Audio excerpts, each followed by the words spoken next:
Hey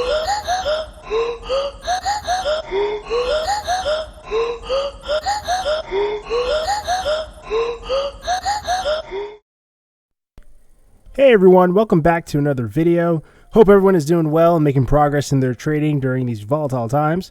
As you guys know, the Russian-Ukraine tension is kind of been heated, and obviously we want to pray for those being affected. Hopping back to the market though, there's a couple things I want to talk about in today's video. As you can see here, we have SPY and the I guess a little bit of the preview of what happened with futures here. Looks like we're gapped down a little bit, so there could be a potential play to the gap upside or moving back a little bit lower into this 410 range. But I just wanted to get a quick watch list out of a couple tickers that I'm looking at this week and a couple other long-term trades that could be interesting moves. So let's hop into it. First, we're looking at CAT or Caterpillar. On the daily, we'll just bring that chart up real quick. Looks pretty interesting here. Obviously, it has sold off from its previous highs around 246 and change. We are currently trading about 195.66, and it's sitting in this interesting range where, you know, it kind of has this bear flag kind of playing out. But as you can see, it did have a couple days of some bullishness, and so we could be seeing to play this back into this 198.6, if not 200, 201 to maybe the 25 range right here. Definitely keeping a watch on this here. As you can see, we've had a little bit more buying volume in the last couple days, and maybe it's just bouncing off this low 179.11 being the low ticker that actually came in, and trying to get back into this range of consolidation. So this is definitely something that I have on watch. With that being said, I'm looking at calls above 197 for the following price targets of 210, 201.8, 203.29. Our next ticker is going to be Home Depot, or HD. Same kind of concept here, right? Sold off from its highs around 420 and change, now trading around roughly 324, 325. Interesting little flag here. You could actually see it better on the 4-hour, I believe. So got a nice little push off 296. Had an interesting drop from, I guess, earnings. So maybe the reaction wasn't as good. Have to read it into that, see what we get there. But I am looking for this 325 break. So above 325, I'm looking at price targets of 328.11, 330.68, and 335. This would be invalid if we actually open up and push against 325 as resistance and move lower into 315. That I'd be looking for puts probably right under this candle right here, or pretty much around 320 or 321 and below. Be looking to play this back into 315 and then 310 on the put side. Our next ticker would be Peloton. And I love this stock. Everyone hates it. I love it. Obviously sold off from its highs on the daily from $129 or $130 a share. Has this crazy gap that we have yet to fill. And you know, this stock has literally just gotten beaten up. I mean, between having a commercial where someone dies on the Peloton and the stock dropping drastically, to them even having to come out and say that it actually wasn't a real death, it was just television and an actual episode, to them slashing their prices down. I mean, this company is still there. You know, there's been a lot of changes internally in the company, and they're kind of in the restructure period with a, I believe, new CEO or CFO. So don't quote me on that, but double check it. But anyway, this is, I think, is going to be a good long-term buy opportunity. People are still going to be interested. It was a stay-at-home hot stock, and I think that Pelotons are still, from a financial perspective, they're based off a subscription model, and it to me is a good long-term. I think they're going to be able to kind of come out with some profitability here. So at $23, $25 a share, definitely good long-term equity play here if you're buying shares. And if you're looking at options, we'll get into a little bit shorter of a time frame here, get into the 30-day 4-hour. And here I would be looking for calls above $24. Price targets of $25.12, $26.17, and $28. Now, what I like about Peloton is that this is actually like a sneaky little ticker or stock. Sometimes this thing has like 10% moves like intraday. And I think this is one of them right here where it actually bounced 25. Yeah, so this was like a 14% move intraday. So think about this. You could pretty much, in options, every like 10% is about 1,000x almost, if you're buying an at-the-money contract, if you know, per se. So you could pretty much look for these moves and make a quick possible 0 to 100 to 1,000% X just in one short day. Is that always going to happen? No. But you can see it's happened before many times on the up and the downside. So it's definitely a stock to look into. Obviously, we're, trading at really like 3-year lows here. So definitely an interesting place to kind of pick up this stock or trade this name.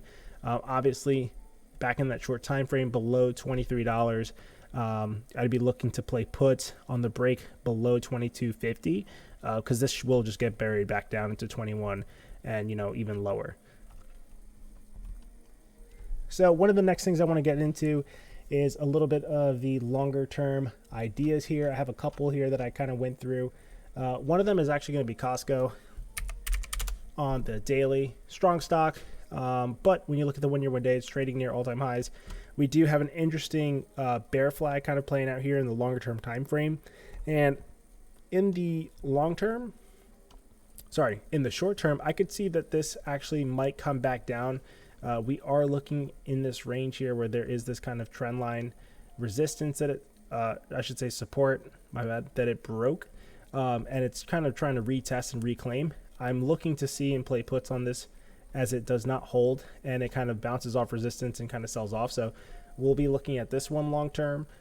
For that, we're looking at some contracts of interest of like 47 put or 400 put out of the money for the March 18th and April 14th, excuse me.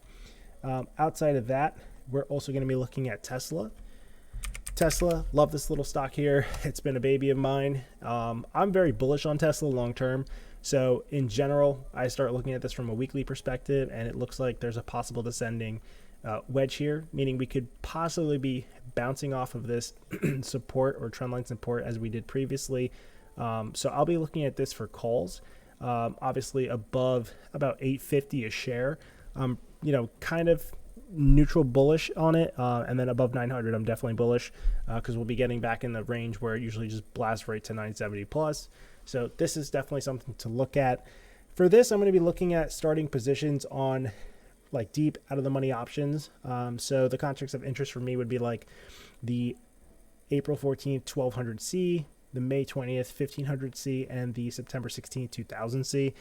It's just in my personal opinion, I think that the market will probably bounce. It's a midterm election year, and usually what happens is the first half of the year, the markets usually sell off, rebalance, etc., and then they kind of just bounce pretty much to neutral and then continue pushing higher. So Tesla's one of these stocks that I'm looking at, especially with oil popping off lately. I think that obviously gas prices have been going crazy, and it might actually be pushing people towards EV. And what better than a luxury car like Tesla, right? Right now, that is the company with the best data for electric vehicles and autonomous driving. So this is definitely going to be a long-term play outside of all the other things that Tesla is actually already doing. Moving into our next ticker, it's going to be Upstart. And yeah, this bad boy, wow. Chart looks ugly. I mean, it was at a $400 to change. Now it's trading about $128. On the weekly chart, obviously this looks pretty bearish here, right? So I'll be watching this for kind of like a neutral kind of trade, whether, it be bull or bear. I'm watching this 128.03 as support here. I want to see if it actually holds here, kind of like it did back here, gets the bounce to 163s, and then play this range above 130. Otherwise, if we break below 128 to 125 and lower, I'll be looking to play puts kind of in this range here, and maybe even take this down to 100 if I can.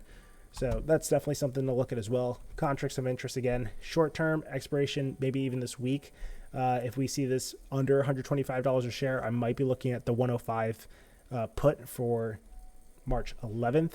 Otherwise, I'm going to just look and wait to see if I can get some calls above $130 a share, expiration being March 18th, 150Cs, and or April 14th. I'm looking at three choices here, which would be the 190C, 195C, and the 200C. Just remember, I'm leaning short-term bearish under $125 a share because the chart is screaming it to me. But long-term bullish, once again, asymmetrical risk to reward ratio here on pretty much any contract long-term. And obviously, don't forget, we have a massive gap that this will eventually have to fill at some point in the near future. And lastly, I think this might be the biggest position I might get into. Just long term, I really like this company. I think it's a great company. PayPal's doing a lot of big things. Very profitable company. This massive sell-off here, I just think has to go with market sentiment. And it's been holding this $100 range here. I'd say like 95. Let's see what the lowest it got to here was about 94.5. Yeah, so $95. We'll call it $94 to 100. Once again, the 1 year 1 day chart here, pretty bearish. Okay, I think this could go to 90s. I think it'd be interesting to see what happens here at 94.5 because you obviously saw a massive push. So I'm actually going to mark this level right here, extend this to the left. Let's change the color so it's nice and bright as a trigger warning. That's not that bright. There we go. And I'm going to make this a huge line, right? So why? I want to see what it looks like from the last 3 years. So we are pretty much in a range where it was trading during COVID, right? This is a COVID range.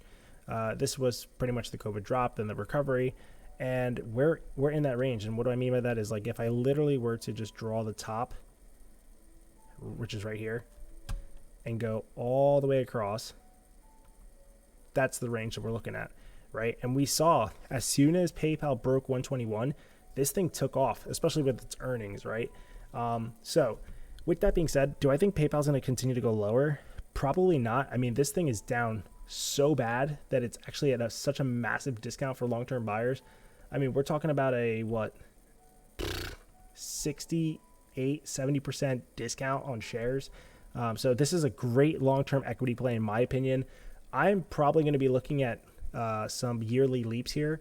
And if we go to the option chain, I'm looking probably towards the January 23rd, 23. And I'm looking at the 250 Cs, probably the 200 Cs, but mainly the 250s. And just looking at it from a risk to reward ratio, we kind of already have it modeled out with the Fibonacci retracement. I mean, if we could play PayPal on the volume profile to see, let's see where the point of control is here. So it's about a 107, but you can see there's a lot of room to the upside from that earnings drop. Now let's go to the daily. There you go. That's much better. So roughly around 191 point of control, right? We have this gap into the 150s, and then we could continue moving higher where there's another gap into the 220s. I would probably start building a position, in my opinion. I'm going to start this week dollar cost averaging on the option contract because the risk to reward is there, right? I mean, these contracts are trading at about 100x multiple lower, I believe. So if we just get a calculator real quick and just make sure we're doing this math right? So 85 cents times 100, $85 a contract, right? And that's what you're seeing here, $83 a contract. So obviously we can multiply that by 100 and we'll see that, that's, $85 a contract now, and at the highs was trading at $8,300 a contract. So the risk to reward here is just like so far asymmetrical that this is easily a play with, especially with a year of time, that I am definitely looking to kind of get into. I mean, it has 320 days. I think this is an easy $200 stock plus, and we could just play this on the fib. It'll be a good long-term play to see how this plays out and pans out, and I definitely think it's going to be a good one. With that being said, if you haven't already, we do have the Discord link in the bio. Feel free to check it out. It's $25 premium membership, but we also have a free membership where you get all the watch lists, all the charts and analysis, and a community of great like-minded individuals like yourself. Feel free to check it out. Hit me up in the DMs. Hope you have a great day, and I'll catch you in the next one. Peace.